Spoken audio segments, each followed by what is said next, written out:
Movie fans, ಲೈಫಲ್ಲಿ ಪ್ರೀತಿ ಯಾವ ವಯಸ್ಸಲ್ಲಾದರೂ ಆಗ್ಬೋದು.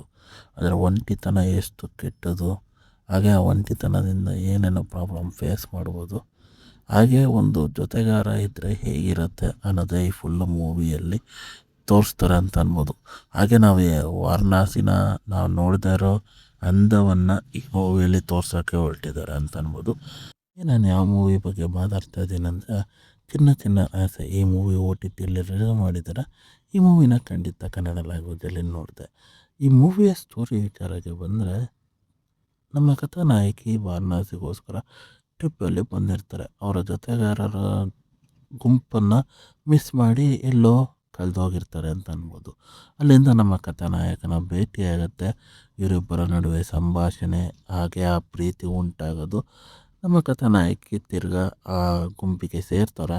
ಇಲ್ಲ ಕಥೆಯಲ್ಲಿ ಏನು ಹೇಳೋಕ್ಕೆ ಹೊರಟಿದ್ದಾರೆ ಅನ್ನೋದನ್ನು ನೀವು ಚೆಕ್ಔಟ್ ಮಾಡ್ಬೇಕಂದ್ರೆ ಖಂಡಿತ ಈ ಮೂವಿನ ಹೋಗಿ ನೋಡಬೇಕು. ಈ ವಿಚಾರಕ್ಕೆ ಬಂದರೆ ಇಲ್ಲೇನೋ ಹಲವಾರು ಟ್ವಿಸ್ಟ್ ಆ್ಯಂಡ್ ಟರ್ನ್ಸ್ಗಳಿಲ್ಲ. ಒಂದು ಸಿಂಪಲ್ ಸ್ಟೋರಿ ಲೈನ್ ಅಂತ ಅನ್ಬೋದು. ನಿಮಗೆ ಈಸಿಯಾಗಿ ಪ್ರೀತಿಯಾಗಿ ಹಲವಾರು ವಿಚಾರಗಳನ್ನು ರಿಯಲೈಸ್ ಮಾಡ್ಕೊಂಡು ಹೋಗ್ತಾರೆ ಅಂತ ಅನ್ಬೋದು.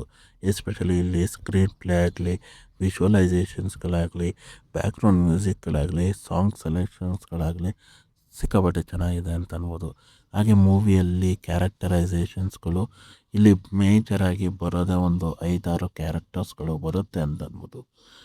ಪೂರ್ತಿ ಮೂವಿ ನಮಗೆ ಕಥಾನಾಯಕಿಯ ಒಂದು ಹಿನ್ನೆಲೆ, ಅವರ ಒಂದು ವಿಚಾರಗಳನ್ನು ತಿಳಿಸ್ಕೊಂಡು ಹೋಗ್ತಾರೆ ಅಂತ ಅನ್ಬೋದು.